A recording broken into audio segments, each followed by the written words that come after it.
آهنگ جدید و باور نکردنی آریانا سعید در بزرگترین جشنواره موسیقی کشور هندوستان و اهدای جوایز برای آریانا سعید چطور در این جشنواره راه پیدا کرد و لباسهای جنجالی آریانا سعید که اصلا باورتان نخواهد شد.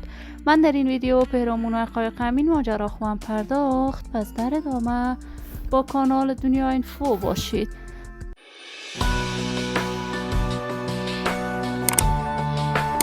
سلام و سلامتی نثار تک تک از شما امراهان خوب کانال دنیا اینفو. من مروید عزیزی هستم. برای حمایت از من علامت سابسکرایب را فشار دهید تا بیننده ویدیوهای جذاب و دیدنی کانال دنیا اینفو باشید.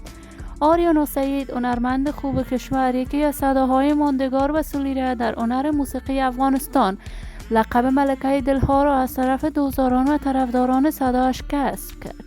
این هنرمند مشهور و محبوب کشور شهرت خاصی داشته است. صدای آریانا سعید از مرزهای کشور عبور کرده است.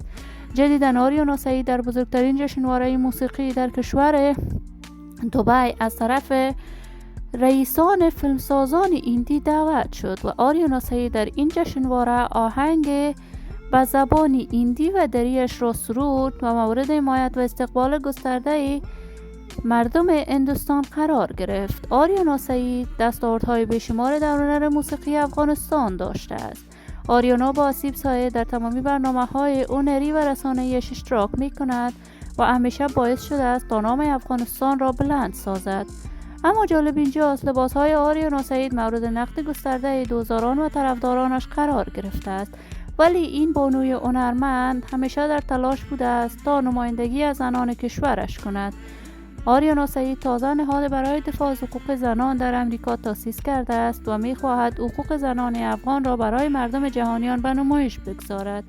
من آرزوی موفقیت، کامیابی و سعادت برای این هنرمند با استعداد و خلاق کشور از بارگاه عزت الایزال تمنا دارم. در انتظار تازه ترین کارهای هنری از بانو آریانا سعید خواهیم بود. دوستان نهایت ارجمند کانال دنیا اینفو، شما هم نظریاتتان را در بخش کامنت با من شریک بسازید.